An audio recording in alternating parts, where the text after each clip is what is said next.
powered by Zeppe.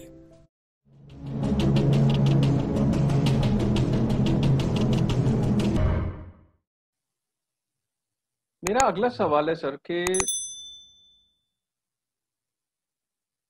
जो bitcoin की mining होती है इसमें भी अभी एक रिपोर्ट आई, एक आर्टिकल आया जिसके अंदर जो बिटकॉइन जितनी इलेक्ट्रिसिटी यूज करते हैं माइनर्स, वो 7 न्यूक्लियर प्लांट्स में जितनी इलेक्ट्रिसिटी यूज होती है उसके बराबर की इलेक्ट्रिसिटी माइनिंग कंपनीज यूज करती हैं। तो इसको क्या पॉजिटिव माने बिटकॉइन के लिए या नेगेटिव माने? बिकॉज अगर आप मेरा पक्ष सुने तो मुझसे किसी ने जब ये बात बोली तो उसने जब मुझे सब बताया कि देख यार ये कितना इलेक्ट्रिसिटी वेस्ट होता है, तो मैंने कहा यार ये इलेक्ट्रिसिटी वेस्ट नहीं होता, देख कितना बिटकॉइन को माइन करना कितना टफ है। इसको इस तरीके से ले कि ये कितना सिक्योर है, कि कितना लोग कहते हैं कि ये तो कुछ टेकीज का गेम है बिटकॉइन। तो तुझे लगता है जिस चीज को माइन करने के लिए इतनी इलेक्ट्रिसिटी का इस्तेमाल, इतनी पावर, इतना हैश पावर चाहिए, वो सोच कितना सिक्योर होगा उसकी उसकी जो जो टेक्नोलॉजी है। तो आपके हिसाब से इसका क्या ये क्या बिटकॉइन के लिए पॉजिटिव है या नेगेटिव चीज है कि माइनिंग के अंदर इतनी पावर यूज होती है, और क्यों होती है इतनी पावर यूज? देखिए, ये जो सोच है, इस सोच को एक तरह से समझने के लिए पहले आप ना थोड़ा सा डिफरेंट दिशा में चलिए। मैं आपको उदाहरण देता हूं हिंदुस्तान के बैंकिंग सिस्टम की। हिंदुस्तान के अंदर 1,40,000 बैंक है, ठीक है, और लगभग 2.5 लाख एटीएम है। ठीक, 1,40,000 बैंक, अगर आप किसी बैंक में जाए तो एक बैंक में 6 से 8 एसी लगे होते हैं और दर्जनों ट्यूब्स लगी होती हैं, पंखे लगे होते हैं, वगैरह वगैरह।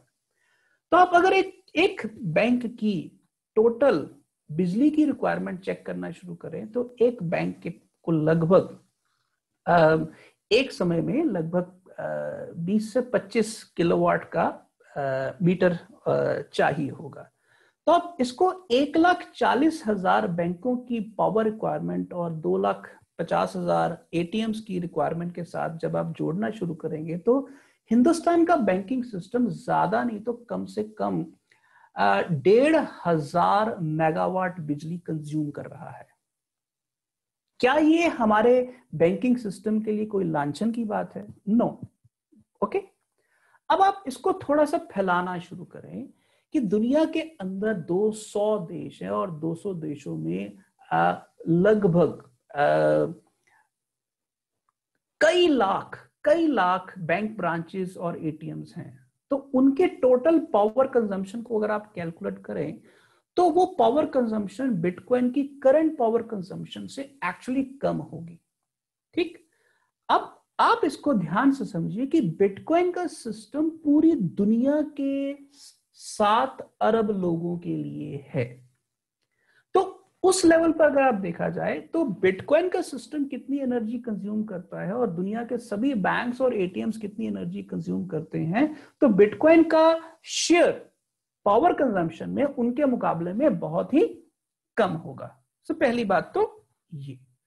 दूसरी बात ये कि अगर बिटकॉइन का सिस्टम पावर कंज्यूम कर रहा है तो देखिए एक तरह से पावर कंजम्पशन जो है वो पावर कंजम्पशन बिटकॉइन के सिस्टम को सिक्योर करने के लिए। फॉर एग्जांपल, अगर मैं आपसे कहूं कि जो आप सोना यूज करते हैं, जिस सोने के ऊपर आपका विश्वास खड़ा है, उस सोने को पैदा करने के लिए कितनी खदानें खोदनी पड़ती हैं, कितने 100 किलोमीटर गहरे जाना पड़ता है, या वगैरह वगैरह इस तरह की बातें, तो आप पाएंगे कि ये सच है। पर क्या एक खाई खोदने के लिए या एक खदान के अंदर इतना खर्चा, इतनी मेहनत, इतने हजारों लोगों की मेहनत, क्या ये नेगेटिव फैक्ट है?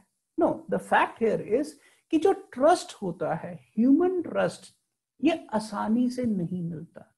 इसको हासिल करने के लिए बहुत किस्म की शर्तें पूरी करनी पड़ती हैं और वो शर्तें आसानी से हासिल होने वाली शर्तें नहीं है।